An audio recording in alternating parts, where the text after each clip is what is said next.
اللہ الرحمن الرحیم۔ کیا ہم اسوا کو غلط جگہ ڈھونڈ رہے ہیں؟ پچھلی گفتگو کے بعد بہت سے احباب نے تقریباً ایک ہی سوال اٹھایا: اگر قرآن محفوظ ہے تو اسوا کہاں محفوظ ہے؟ ہم اسوا کو کہاں تلاش کریں؟ کتابوں میں، روایتوں میں، یا فقہ کی ضخیم مجلدات میں؟ آج کی پوری گفتگو اسی سوال کے گرد گھومتی ہے کہ اسوا کا قرآن سے کیا رشتہ ہے، زندگی سے کیا رشتہ ہے، اور وہ آج بھی انسانی سوسائٹی میں کیسے ظاہر ہو سکتا ہے۔ اگر رسول اللہ کا اسوہ صرف کتابوں میں محفوظ ہوتا تو پہلا سوال یہ پیدا ہوتا کہ مسلمانوں کی پہلی نسل مسلمان کیسے بنی؟ انہوں نے بخاری نہیں پڑھی تھی، مسلم نہیں پڑھی تھی، فقہ کی ضخیم مجلدات بھی اس وقت وجود میں نہیں آئی تھی، تو پھر نماز کیسے سیکھی گئی؟ وضو کیسے سیکھا گیا؟ روزہ کیسے سیکھا گیا؟ بازار کیسے بنے؟ عدل کیسے قائم ہوا؟ اور سب سے بڑھ کر قرآن زندگی کیسے بنا؟ ایک بچے نے اپنے باپ کو سجدہ کرتے دیکھا تھا اور دین آہستہ آہستہ اس کی آنکھوں میں اتر گیا تھا۔ یہاں ایک بہت بنیادی حقیقت سامنے آتی ہے: اسلام پہلے جیا گیا، بعد میں رپورٹ کیا گیا، بعد میں روایتوں کے مجموعوں میں محفوظ ہوا۔ یہ جملہ بہت چھوٹا ہے، لیکن شاید پورے مسئلے کی کنجی یہی ہے۔ ہم نے دین کو اکثر کتابوں میں تلاش کیا، حالانکہ دین سب سے پہلے انسانوں میں ظاہر ہوا تھا۔ ایک نسل نے دوسری نسل سے وضو سیکھا۔ اسلام صرف لکھا نہیں گیا تھا، اسلام جیا گیا تھا۔ ہم اکثر یہ سمجھتے ہیں کہ رسول اللہ صلی اللہ علیہ وسلم نے ایک کتاب چھوڑی اور اس کے ساتھ کچھ روایتیں چھوڑ دی، لیکن کیا واقعی معاملہ اتنا سادہ تھا؟ رسول اللہ صلی اللہ علیہ وسلم نے صرف الفاظ نہیں چھوڑے تھے، انہوں نے قرآن کو انسانوں میں ڈھال کر دکھایا تھا۔ قرآن صرف تلاوت نہیں رہا تھا، وہ بازار میں اتر آیا تھا، عدالت میں بول رہا تھا، اور معاشرے میں سانس لے رہا تھا۔ وہ ایک زندہ تہذیب بن گیا تھا۔ سوچئے، مدینہ میں کیا ہو رہا تھا؟ ایک ایسی دنیا جہاں غلام آزاد ہو رہے تھے، سود کو چیلنج کیا جا رہا تھا، کمزور کو ڈگنیٹی مل رہی تھی، یتیم کے حق پر قرآن نازل ہو رہا تھا، اور حاکم کو بھی یہ کہا جا رہا تھا کہ کسی قوم کی دشمنی تمہیں انصاف سے نہ ہٹاتی۔ یہ صرف مذہبی ریچولز نہیں تھے، یہ قرآن کا معاشرہ بن جانا تھا۔ رسول اللہ صلی اللہ علیہ وسلم نے صرف احکام نہیں دیے، انہوں نے قرآن کو جینے کا ایک نمونہ پیدا کیا، اور قرآن اسی کو اسوہ کہتا ہے۔ لَقَدْ كَانَ لَكُمْ فِي رَسُولِ اللَّهِ أُسْوَةٌ حَسَنَةٌ۔ غور کیجیے، قرآن یہاں روایت کی طرف اشارہ نہیں کرتا، وہ ایک زندہ شخصیت کی طرف اشارہ کرتا ہے، ایک لیوڈ ریالٹی کی طرف، ایک زندہ حقیقت کی طرف۔ یعنی اسوہ صرف یہ نہیں کہ رسول اللہ صلی اللہ علیہ وسلم نے کیا فرمایا، بلکہ یہ بھی کہ رسول نے قرآن کو زندگی میں کیسے ڈھالا۔ اور شاید یہیں ہم سے ایک بنیادی غلطی ہوئی، ہم نے اسوہ کو رفتہ رفتہ صرف روایتوں میں تلاش کرنا شروع کر دیا، حالانکہ اسوہ سب سے پہلے ایک زندہ انسانی ریالٹی میں ظاہر ہوا تھا۔ رسول اللہ نے صرف ایک متن نہیں چھوڑا تھا، انہوں نے قرآن کی روشنی میں ایک نئی انسانیت پیدا کی تھی۔ یہاں ایک بہت اہم سوال پیدا ہوتا ہے: اگر اسوہ صرف الفاظ کا نام نہیں اور صرف روایتوں کا مجموعہ نہیں، تو پھر اسوہ ہے کیا؟ کیا اسوہ یہ ہے کہ ہم رسول اللہ کی زندگی کے ہر ظاہری ڈیٹیل کو میکینیکلی کاپی کرنا شروع کر دیں، یا اسوہ کسی گہری چیز کا نام؟ اسلامی تاریخ میں اور مسلم معاشرے میں دو قسم کے ذہن ہمیشہ موجود رہے۔ ایک ذہن شکل کو پکڑتا ہے، یعنی ظاہری چیز کو گرفت میں لینے کی کوشش کرتا ہے، اور دوسرا مقصد کو۔ مثال کے طور پر بعض لوگوں نے یہ روایت نقل کی کہ رسول اللہ صلی اللہ علیہ وسلم ایک مقام سے گزرے اور وہاں گردن مبارک ذرا سی موڑی کہ وہاں درخت کی شاخ مزاحم ہو رہی تھی۔ بعد میں بعض لوگ اسی مقام سے گزرتے اور اپنی گردن اسی طرح موڑتے، حالانکہ نہ وہ درخت باقی تھا، نہ وہ کنٹیکسٹ، نہ وہ ضرورت، صرف امیٹیشن باقی رہ گئی تھی۔ اسی طرح ایک روایت بایزید بستامی سے منقول ہے کہ انہوں نے فرمایا کہ میں نے زندگی بھر صرف اس لیے تربوز نہیں کھایا کیونکہ مجھے معلوم نہیں ہو سکا کہ رسول اللہ صلی اللہ علیہ وسلم نے اسے کیسے کھایا تھا۔ اب ذرا ٹھہریے، کیا دین واقعی یہ چاہتا ہے کہ انسان زندگی کے ہر لمحے میں صرف ظاہری نقل کا اسیر بن جائے، یا رسول اللہ اس سے کہیں بڑی چیز دینے آئے تھے؟ یہ فرق سمجھنا بہت ضروری ہے، کیونکہ ہر امیٹیشن اسوہ نہیں ہوتی، اور اس فرق کو پہلی نسل اسلام بہت اچھی طرح سمجھتی تھی۔ ایک مشہور مثال لیجیے، جب مسلمان مدینہ سے باہر نکلے اور مختلف علاقوں میں پھیلنے لگے تو سوال پیدا ہوا، نماز کس رخ پڑھی جائے؟ بعض لوگوں نے کہا کہ رسول اللہ مدینہ میں جنوب کی طرف رخ کر کے نماز پڑھتے تھے، لہذا جنوب ہی کی طرف رخ کرنا چاہیے۔ لیکن کچھ لوگوں نے کہا کہ رسول اللہ جنوب کی طرف اس لیے رخ کرتے تھے کیونکہ وہاں سے مکہ جنوب میں تھا، قبلہ جنوب میں تھا۔ غور کیجیے، یہ فرق بہت چھوٹا نہیں ہے، یہ دراصل دو انسانی رویوں، دو مذہبی ذہنوں کا فرق ہے۔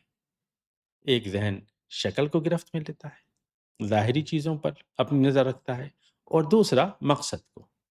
ایک ذہن سرفیس کو پریزرو کرتا ہے اور دوسرا روح کو۔ اور شاید یہیں سے ہم اسوہ کو سمجھنے کے قریب پہنچتے ہیں۔ اسوہ 7ویں صدی کی ہر ظاہری شکل کو فریز کر دینے کا نام نہیں ہے۔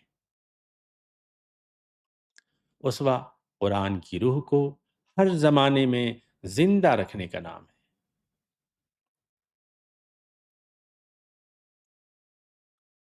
اب یہاں ایک اور بنیادی سوال پیدا ہوتا ہے، اگر اسوہ صرف کتابوں میں محفوظ نہیں تھا اور صرف ظاہری امیٹیشن بھی نہیں تھا، تو پھر دین اصل میں سروائیو کیسے کرتا ہے؟ ذرا اپنی زندگی کے ایک بہت سادہ تجربے کو دیکھیے۔ آپ نے وضو کیسے سیکھا؟ کیا آپ نے کوئی فقہی کتاب کھول کر وضو سیکھا تھا، یا آپ نے کسی کو وضو کرتے دیکھا تھا؟ اپنے والد کو، اپنے استاد کو، مسجد میں موجود عام مسلمانوں کو، پھر آہستہ آہستہ وضو زندگی بن گیا۔ اب ذرا ایک اور بات دیکھیں، اگر آپ فقہ کی کتابیں کھولیں تو وضو کے بارے میں آپ دیکھیں گے کہ وہاں فرائض کا ذکر ہے، واجبات کا ذکر ہے، سنن ہیں، مستحبات ہیں، مکروہات ہیں، آداب ہیں، ایک پوری تفصیلی دنیا ہے، اور یہ سب اپنی جگہ علمی اہمیت رکھتے ہیں۔ لیکن ذرا خود سے پوچھئے، کیا آپ نے کبھی کسی عام مسلمان کو اس پوری تفصیل کے ساتھ وضو کرتے دیکھا ہے؟ یہاں بات فقہ پر اعتراض کی نہیں ہے، بات صرف یہ سمجھنے کی ہے کہ امت نے وضو کتابوں سے نہیں سیکھا، امت نے وضو انسانوں کو وضو کرتے دیکھ کر سیکھا۔ اور یہی فرق ہے ٹیکسچول ایلیبوریشن اور لیونگ ٹرانسمیشن کے درمیان۔ سوچئے، اگر کل دنیا کی تمام فقہی کتابیں غائب ہو جائیں کیا امت نماز پڑھنا بھول جائے گی؟ کیا اذان ختم ہو جائے گی؟ کیا وضو مٹ جائے گا؟ نہیں، کیونکہ دین صرف آرکائیو میں محفوظ نہیں ہوتا، دین انسانوں میں زندہ ہوتا ہے، اور شاید یہی وہ نقطہ ہے جسے امام مالک بہت گہرائی سے سمجھتے تھے۔ اسی لیے انہوں نے عمل اہل مدینہ کو اتنی اہمیت دی۔ اور کیجئے، یہ کوئی چھوٹی بات نہیں تھی۔ امام مالک بعض اوقات ایک صحیح روایت پر بھی عمل اہل مدینہ کو ترجیح دیتے تھے۔ کیوں؟ کیونکہ ان کے نزدیک مدینہ کا زندہ عمل صرف ایک آدمی کی روایت نہیں تھا، وہ ایک پوری جنریشن کی اجتماعی شہادت تھا۔ گویا وہ یہ کہہ رہے تھے کہ رسول اللہ کی لیگیسی صرف روایتوں میں محفوظ نہیں، انسانوں میں محفوظ ہے۔ اور شاید امام مالک آخری بڑے نمائندوں میں سے تھے جو ابھی بھی دین کو مدنی معاشرے میں متشکل دیکھ رہے تھے۔ یہاں ایک بہت بڑا فرق سامنے آتا ہے۔ دین صرف محفوظ الفاظ نہیں، امبوڈیڈ لائف ہے، یعنی ایک متشکل زندگی، زندہ انسان، زندہ اخلاق، زندہ عدالت، زندہ رحمت، زندہ معاشرہ۔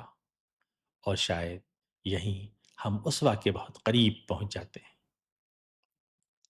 مدینہ صرف ایک شہر نہیں تھا، مدینہ قرآن کے معاشرہ بن جانے کا نام تھا۔ اور یہی وجہ ہے کہ دین صرف لکھا نہیں جاتا، دین جیا جاتا ہے۔ اب یہاں ایک بہت اہم تاریخی سوال پیدا ہوتا ہے۔ اگر ابتدائی اسلام میں دین ایک زندہ حقیقت تھا، اسوہ ایک زندہ تہذیب تھی، معاشرے میں جلوگر تھا، اور قرآن انسانوں کے درمیان چلتا پھرتا نظر آتا تھا، تو پھر وہ مقام کیسے آیا جہاں دین رفتہ رفتہ روایتوں کے گرد سمٹنے لگا؟ یہ تبدیلی ایک دن میں نہیں آئی تھی، یہ آہستہ آہستہ آئی۔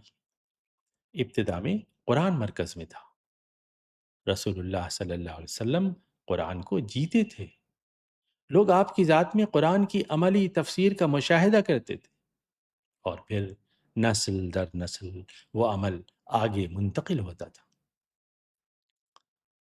پھر اسلام پھیلنے لگا، مدینہ سے باہر، شام، عراق، مصر، خراسان، نئی زمینیں، نئے لوگ، نئے مسائل، نئی زبانیں، اور یہاں ایک فطری اینگزائٹی پیدا ہوئی۔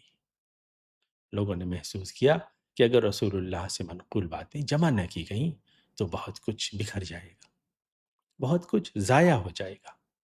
اور یہی وہ مقام تھا جہاں روایتوں کو جمع کرنے کا عظیم تاریخی عمل شروع ہوا۔ یہ عمل اپنی جگہ اسلامی تاریخ کی ایک غیر معمولی علمی خدمت تھی۔ اس میں محبت بھی تھی، عقیدت بھی تھی، اخلاص بھی، اور حفاظت دین کی جنوئن خواہش بھی۔ لیکن یہیں سے ایک بہت سٹل شفٹ بھی شروع ہوا۔ پہلے روایت ایک زندہ حقیقت کی شہادت دیتی تھی، وٹنس تھی۔ پھر رفتہ رفتہ روایت خود ریلیجس اتھارٹی کا مرکزی حوالہ بنتی گئی۔ بات سمجھنے کی کوشش کیجیے۔ پہلے اسوہ ایک زندہ معاشرہ تھا، پھر اسوہ کو زیادہ سے زیادہ روایتوں کے ذریعے سمجھا جانے لگا، اور پھر رفتہ رفتہ یہ تصور پیدا ہوا کہ رسول اللہ کو دو طرح کی وحی دی گئی تھی، ایک وحی مطلوع یعنی قرآن مجید، اور دوسری وحی غیر مطلوع یعنی وہ ہدایت جو قرآن کی طرح تلاوت نہیں کی جاتی مگر دینی اتھارٹی رکھتی ہے۔ اب ذرا ٹھہریے، یہ ایک بہت بڑا تھیولوجیکل شفٹ تھا، کیونکہ یہاں پہلی بار روایت کو حجیت کے مقام پر فائز کر دیا گیا۔ پھر یہ دائرہ اور وسیع ہوا، بعض روایتوں کو حدیث قدسی کہا گیا، یعنی ایسی روایتیں جن میں اللہ تعالیٰ کے الفاظ ہیں، الفاظ اللہ تعالیٰ کی طرف منسوب کیے گئے ہیں مگر وہ قرآن کا حصہ بھی نہیں ہے۔ ذرا غور کیجیے، خدا کا قول اور قرآن سے باہر، ہے نا عجیب بات؟ یہاں ہمیں بہت احتیاط سے سمجھنا ہوگا۔ ہم روایتوں کی علمی اہمیت کا انکار نہیں کر رہے۔ حدیث اسلامی میموری کا ایک عظیم خزانہ ہے، مگر ہم صرف ایک بنیادی سوال پوچھ رہے ہیں: قرآن اپنی نوعیت میں آخر مختلف کیوں ہے؟ اس لیے کہ قرآن ایک پوری نسل کے سامنے نازل ہوا تھا، وہ صرف چند افراد کی روایت میں نہیں تھا۔ پوری امت اسے سن رہی تھی، یاد کر رہی تھی، نمازوں میں پڑھ رہی تھی، اور نسل در نسل اجتماعی طور پر منتقل کر رہی تھی۔ یعنی قرآن امت کی زندہ اجتماعی یادداشت تھا، جبکہ روایت انسانوں کے ذریعے منتقل ہوئی، راویوں سے گزری، حافظے سے گزری، فہم سے گزری، انتخاب سے گزری، اور پھر تاریخ کے مختلف مرحلوں سے گزرتی ہوئی ہم تک پہنچی۔ اسی لیے جب کوئی شخص کسی روایت پر سوال اٹھاتا ہے تو ضروری نہیں کہ وہ رسول اللہ پر سوال اٹھا رہا ہو۔ اکثر سوال ٹرانسمیشن پر ہوتا ہے، راوی پر ہوتا ہے۔ سوال یہ ہوتا ہے کہ یہ بات ہم تک پہنچی کیسے، اور یہ بات جس زاویے سے پہنچی ہے، جس راستے سے پہنچی ہے، تو کتنی ثقہ ہو سکتی ہے، کتنی سرٹینٹی کے ساتھ پہنچی، اور اس کے نقل ہونے میں انسانی فہم کا کتنا دخل شامل ہو گیا۔ کیونکہ اکثر یقینی طور پر اگر کوئی بات ثابت ہو جائے کہ اگر رسول اللہ نے کوئی بات فرمائی ہے، تو پھر تو ایک مومن کے لیے اس کے سامنے سر جھکانے کے سوا کوئی راستہ نہیں رہتا۔ اصل سوال ہمیشہ یہ رہا ہے کہ یقین کہاں سے آئے گا؟ اس زندہ اجتماعی تسلسل سے جو پوری امت میں جاری رہا، یا ان الگ الگ روایتوں سے جو افراد کے ذریعے ہم تک پہنچی؟ اور شاید یہیں سے اسلامی ذہن کے اندر ایک بڑی کشمکش شروع ہوئی۔ ایک طرف قرآن سے بنی ہوئی زندہ سوسائٹی، اور دوسری طرف دین کو روایتوں کے محفوظ آرکائیو میں تلاش کرنے کا رجحان۔ آنے والی صدیوں میں یہ ٹینشن اسلامی فکر کی پوری تاریخ کو شیپ کرتی رہی۔ اب یہاں اسلامی تاریخ ایک نئے مرحلے میں داخل ہوتی ہے۔ مدینہ کا وہ چھوٹا سا معاشرہ جہاں لوگ قرآن کو براہ راست ایک زندہ ریالٹی کے طور پر دیکھ رہے تھے، اب ایک وسیع امپائر میں تبدیل ہو چکا تھا۔ شام، عراق، مصر، خراسان، نئی تہذیبیں، نئی زبانیں، نئے سوالات، نئے مسائل، اور اب پہلی بار یہ سوال شدت کے ساتھ سامنے آنے لگا کہ دین میں فائنل اتھارٹی کس کی ہوگی؟ زندہ فہم کی، اجتماعی عمل کی، اجتہاد کی، یا رپورٹڈ جو یہ روایتیں ہیں ان کی؟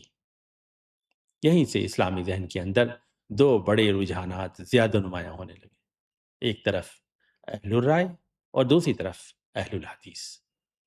لیکن یہاں ہمیں بہت انصاف سے سمجھنا ہوگا، یہ کنفلکٹ اچھے اور برے لوگوں کے درمیان نہیں تھا، یہ اسلامی ذہن کے اندر دین کو محفوظ رکھنے کے دو مختلف طریقوں کا فرق تھا۔ اہل الرائے یہ محسوس کرتے تھے کہ قرآن صرف الفاظ کا مجموعہ نہیں، بلکہ ایک مورل ڈائریکشن ہے، اور جو دنیا بدلتی ہے، مسائل بدلتے ہیں، معاشرے بدلتے ہیں، تو اجتہاد ناگزیر ہو جاتا ہے۔ خصوصاً عراق جیسے علاقوں میں، جہاں نئی تجارت تھی، نئی سیاست تھی، نئی تہذیبیں، نئی پیچیدگیاں، نئے قانونی مسائل، وہاں صرف لٹرل نقل کافی محسوس نہیں ہوتی تھی۔ دوسری طرف اہل الحدیث کا خوف بھی حقیقی تھا۔ انہیں یہ اندیشہ تھا کہ اگر انسانی رائے کو بہت زیادہ اہمیت دی گئی تو دین رفتہ رفتہ اپنی اصل شکل کھو دے گا۔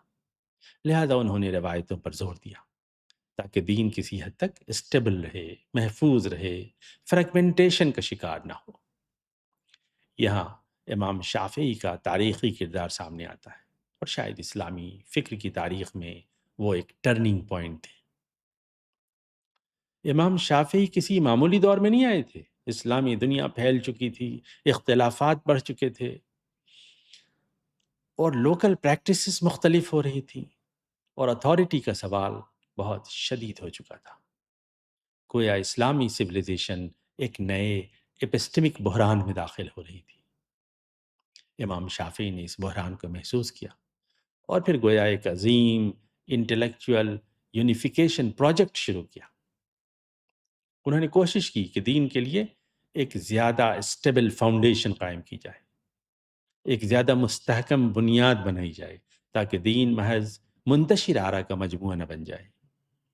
یہ ایک بہت بڑی علمی خدمت تھی، لیکن ہر بڑا انٹلیکچوئل سولوشن اپنے ساتھ نئے سوالات بھی لاتا ہے، اور شاید یہیں اسلامی ذہن میں ایک نازک تبدیلی پیدا ہوئی۔ پہلے اسوا ایک لیوڈ مورل سویلائزیشن تھا، پھر رفتہ رفتہ اسوا زیادہ سے زیادہ ٹیکسچول فارمولیشنز میں ڈیفائن ہونے لگا۔ پہلے قرآن مرکز میں تھا اور روایت ایک زندہ حقیقت کی شہادت دیتی تھی، وٹنس تھی۔ پھر رفتہ رفتہ روایت خود ریلیجس اتھارٹی کا مرکزی حوالہ بنتی چلی گئی، اور شاید یہیں سے اسلامی ذہن میں فارم اور اسپرٹ کے درمیان ٹینشن بڑھنے لگی۔ دیکھیے، ظاہری نقل کبھی کبھی مقصد پر غالب آ جاتا ہے۔ حالانکہ پہلی جنریشن یہ فرق بہت اچھی طرح سمجھتی تھی، وہ جانتی تھی کہ رسول اللہ سے فارمز دینے نہیں آئے تھے، وہ قرآن کی روشنی میں ایک مورل ڈائریکشن دینے آئے تھے۔ اور شاید اسی لیے حضرت عمر جیسے لوگ رسول اللہ کی سرفیس کاپی نہیں کرتے تھے، وہ رسول اللہ کے مورل پروجیکٹ کو اپنے زمانے میں جاری رکھتے تھے۔ اور یہی فرق شاید اسوہ اور محض نقل کے درمیان اصل فرق ہے۔ اگر ہم واقعی سمجھنا چاہتے ہیں کہ پہلی جنریشن اسوہ کو کیسے سمجھتی تھی، تو ہمیں حضرت عمر کو بہت غور سے دیکھنا ہوگا۔ کیوں؟ کیونکہ حضرت عمر شاید اسلامی تاریخ کی ان عظیم شخصیات میں سے ہیں جہاں ہم پہلی بار لیونگ قرآنک انٹیلیجنس کو حرکت میں دیکھتے ہیں۔ وہ رسول اللہ سے عشق بھی کرتے تھے اور اسی کے ساتھ اپنے زمانے کے بدلتے ہوئے مسائل کا سامنا بھی کرتے تھے۔ اور شاید یہی پہلی جنریشن کی سب سے بڑی خصوصیت تھی۔ وہ صرف نقل نہیں کرتے تھے، وہ قرآن کے مورل مقصد کو سمجھتے تھے۔ سوچئے، رسول اللہ کے زمانے میں بعض لوگوں کو مؤلفۃ القلوب کے تحت مال دیا جاتا تھا، کیونکہ اس وقت اسلام ابھی ایک نازک مرحلے میں تھا۔ پھر حضرت عمر کا زمانہ آیا، اسلام مستحکم ہو چکا تھا، تو انہوں نے کہا کہ اب اس کی ضرورت باقی نہیں۔ اب ذرا غور کیجئے، اگر سنت صرف ظاہری کاپینگ کا نام ہوتی تو حضرت عمر یہ فیصلہ کبھی نہ کرتے۔ اسی طرح ایک دوسری مثال دیکھیں، جب عراق کی عظیم زرعی زمینیں مسلمانوں کے قبضے میں آئیں تو بہت سے لوگ یہ چاہتے تھے کہ انہیں بھی مال غنیمت کی طرح تقسیم کر دیا جائے، کیونکہ پہلے نظائر موجود تھے۔ لیکن حضرت عمر نے زمینیں تقسیم نہیں کی۔ کیوں؟ کیونکہ وہ دیکھ رہے تھے کہ اگر یہ زمینیں تقسیم ہو گئیں تو دولت چند ہاتھوں میں سمٹ جائے گی اور آنے والی نسلیں محروم ہو جائیں گی۔ یعنی وہ صرف نظائر نہیں دیکھ رہے تھے، پریسیڈنٹ نہیں دیکھ رہے تھے، وہ قرآن کے مورل ٹریجیکٹری کو دیکھ رہے تھے۔ ایک اور مثال لیجیے، قحط کا زمانہ آیا، لوگ بھوک سے مجبور تھے، چوری بڑھنے لگی۔ اب یہاں ایک پیورلی لٹرل ذہن شاید یہ کہتا کہ حکم موجود ہے، لہٰذا چور کا ہاتھ کاٹا جائے۔ لیکن حضرت عمر نے حد سسپینڈ کر دی، معطل کر دی۔ جی ہاں، وہی حد جس کے لیے نص قطعی موجود تھی۔ انہوں نے ایسا کیوں کیا؟ کیا وہ قرآن سے ہٹ رہے تھے، یا وہ قرآن کی روح کو اپنے زمانے کے حالات میں پروٹیکٹ کر رہے تھے؟ یہاں ہم پہلی جنریشن کے ذہن کو حرکت میں دیکھتے ہیں۔ وہ جانتے تھے رسول اللہ صرف فکسڈ فارم دینے نہیں آئے تھے، وہ عدل کی ڈائریکشن دینے آئے تھے، رحمت کی ڈائریکشن دینے آئے تھے، قسط کی ڈائریکشن دینے آئے تھے، انسانی ڈگنیٹی کی ڈائریکشن دینے آئے تھے۔ اور شاید یہی اصل اسوہ تھا، یعنی قرآن کو اپنے زمانے کے حالات میں اس کی روح کے ساتھ زندہ رکھنا۔ اسی لیے حضرت عمر رسول اللہ صلی اللہ علیہ وسلم کی سرفیس کاپی نہیں کر رہے تھے، وہ رسول اللہ کے مورل پروجیکٹ کو اپنے عہد میں جاری رکھ رہے تھے۔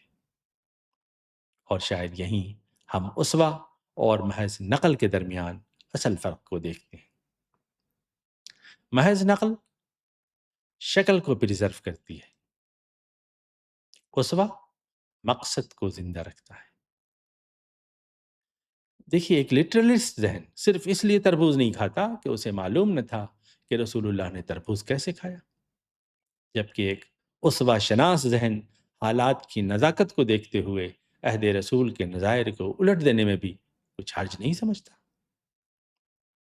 اسوہ 7ویں صدی کی ہر ظاہری شکل کو فریز کر دینے کا نام نہیں، اسوہ قرآن کی روح کو ہر نئے زمانے میں دوبارہ زندہ کر دینے کا نام ہے۔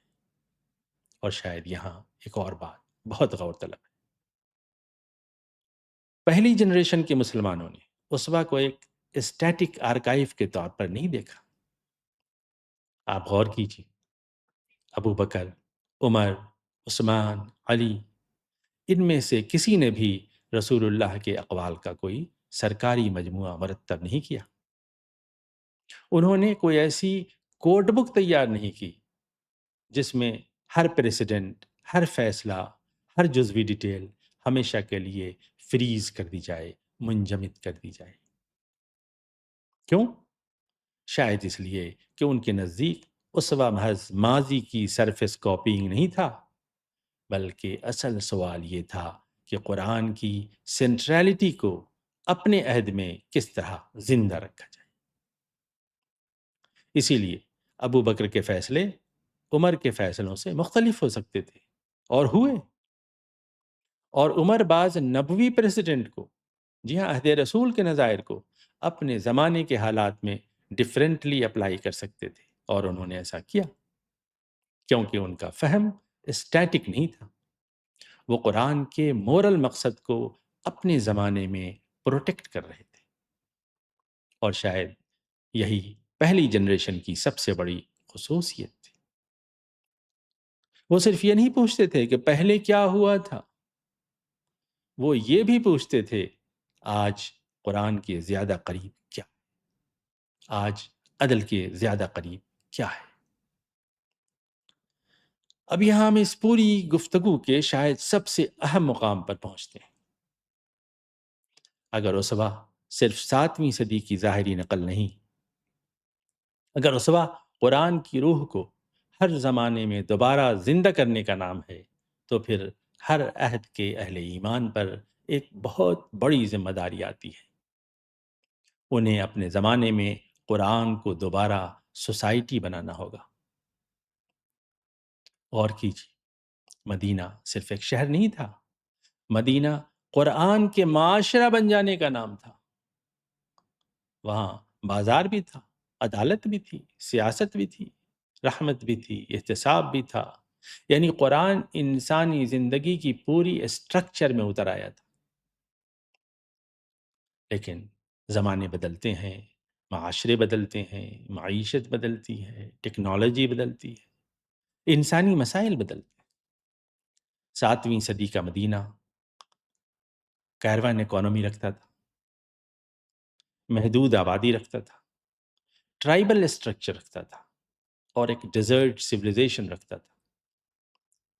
آج کی دنیا دیکھیے، یہاں اے آئی ہے، ڈیجیٹل سرویلینس ہے، الگوریتمک مینیپولیشن ہے، سائبر کرائم ہے، آن لائن تجارت ہے، گلوبل فینانس ہے، ورچوئل ریلیشن شپس ہیں، اور ایک ایسی دنیا ہے جہاں انسان پہلی بار اپنی ہی ٹیکنالوجی کے سامنے بے بس ہوتا دکھائی دے رہا ہے۔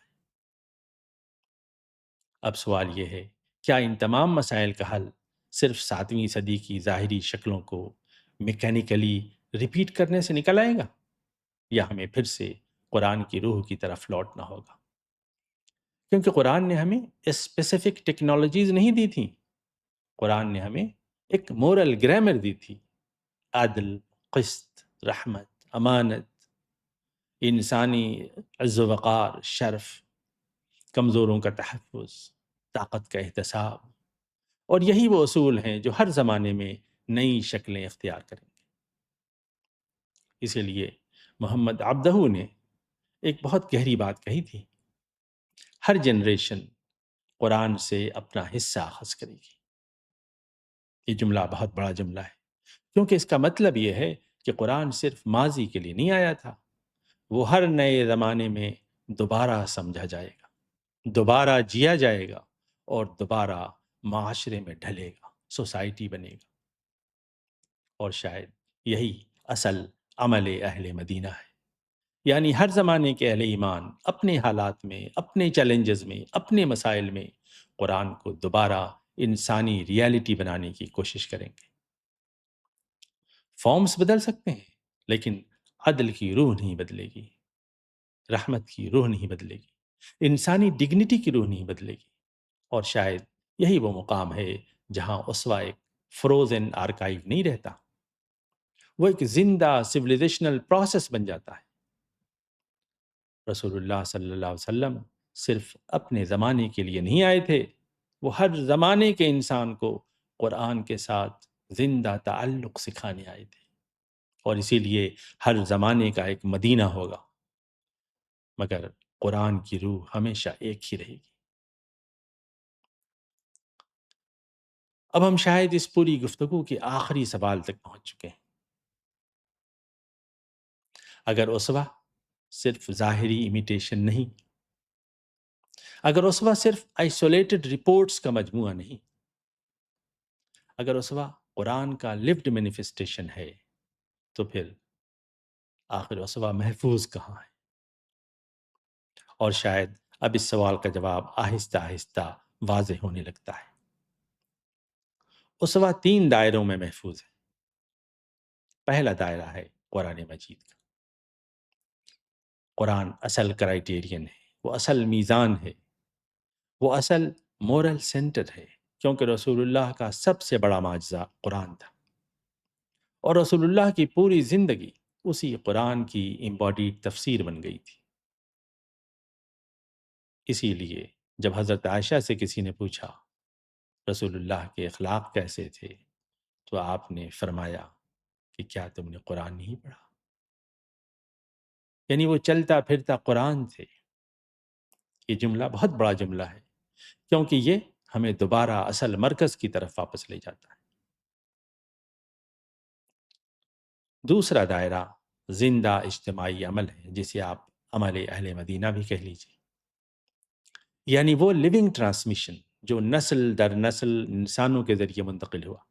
نماز، وضو، اذان، روزہ، حج، اجتماعی اخلاق، معاشرتی تصور، یہ سب صرف کتابوں سے نہیں آئے، یہ ایک زندہ امت کے ذریعے منتقل ہوئے۔ اسی لیے اگر کل دنیا کی تمام فقہی کتابیں غائب ہو جائیں، تب بھی امت نماز پڑھنا نہیں بھولے گی، کیونکہ دین صرف آرکائیو نہیں ہے، دین لیونگ سویلائزیشن ہے۔ تیسرا دائرہ حدیث اور سیرت، اور یہاں بہت احتیاط ضروری ہے۔ حدیث اسلامی میموری کا عظیم خزانہ ہے، وہ رسول اللہ کے اقوال، افعال اور تاریخی ماحول تک پہنچنے کا ایک غیر معمولی ذریعہ ہے۔ لیکن حدیث کا مقام تبھی صحیح طور پر سمجھا جا سکتا ہے جب ہیرارکی واضح رہے۔ قرآن اصل معیار ہے، زندہ کمیونل کنٹینیوٹی اسوہ کی امباڈیڈ کنٹینیوٹی ہے، اور حدیث اسی لیوڈ ریالٹی کی ہسٹوریکل وٹنس ہے، تاریخی شاہد ہے۔ یہ ڈسٹنکشن بہت اہم ہے، کیونکہ جب ہیرارکی دھندلی ہو جاتی ہے تو پھر کبھی کبھی روایت قرآن کی روح پر غالب آنے لگتی ہے۔ حالانکہ پہلی جنریشن صرف الفاظ نہیں دیکھتی تھی، وہ قرآن کے مورل مقصد کو بھی دیکھتی تھی۔ اسی لیے حضرت عمر کبھی پریسیڈنٹ سسپینڈ کر دیتے تھے، اور اسی لیے امام مالک کبھی صحیح روایت پر عمل اہل مدینہ کو ترجیح دیتے تھے، کیونکہ وہ جانتے تھے دین صرف محفوظ الفاظ نہیں، دین زندہ انسانوں میں ظاہر ہونے والی حقیقت بھی ہے۔ اور شاید اب ہم اس پوری گفتگو کے اصل مقام پر پہنچتے ہیں۔ اسوہ 7ویں صدی کی ہر ظاہری ڈیٹیل کو فریز کر دینے کا نام نہیں۔ اسوہ یہ ہے کہ قرآن ہر زمانے میں دوبارہ انسان بنے، انسانوں کے اندر اترے، دوبارہ اخلاق بنے، دوبارہ عدالت بنے، دوبارہ رحمت بنے، اور دوبارہ معاشرہ بن جائے، سوسائٹی بن جائے۔ مدینہ ایک شہر نہیں تھا، مدینہ قرآن کے زمین پر اترنے کا نام تھا، اور اسوہ یہ ہے کہ قرآن ہر عہد میں دوبارہ زمین پر اترے۔ شاید ہماری سب سے بڑی غلطی یہ تھی کہ ہم نے اسلام کو صرف محفوظ کرنا چاہا، جینا کم کر دیا۔ ہم روایتوں کو محفوظ کرتے رہے، مگر کبھی کبھی وہ روح کھو بیٹھے جس نے ان روایتوں کو جنم دیا تھا۔ حالانکہ رسول اللہ صلی اللہ علیہ وسلم صرف یہ نہیں چاہتے تھے کہ لوگ ان کے الفاظ نقل کریں، وہ ایسے انسان پیدا کرنا چاہتے تھے جو قرآن کی روشنی میں سوچ سکیں، عدل کے ساتھ کھڑے ہو سکیں، اور ہر نئے زمانے میں خدا کی ہدایت کو دوبارہ زندگی بنا سکیں۔ اسی لیے اسوہ صرف میموری نہیں مانگتا، اسوہ زندہ شعور مانگتا ہے، اور شاید آج پہلے سے کہیں زیادہ ہمیں اسوہ کی ضرورت ہے، لیکن سرفیس امیٹیشن والے اسوہ کی نہیں، بلکہ اس اسوہ کی جو قرآن کو دوبارہ عمل بنا دے، جو قرآن کو دوبارہ عدل بنا دے، جو قرآن کو دوبارہ معاشرہ بنا دے، دوبارہ رحمت بنا دے، اور دوبارہ انسانوں کے درمیان زندہ کر دے۔ رسول اللہ نے ایک فروزن سویلائزیشن نہیں چھوڑی تھی، انہوں نے قرآن کے ساتھ زندہ تعلق کا طریقہ چھوڑا تھا، اور شاید یہی اسوہ تھا۔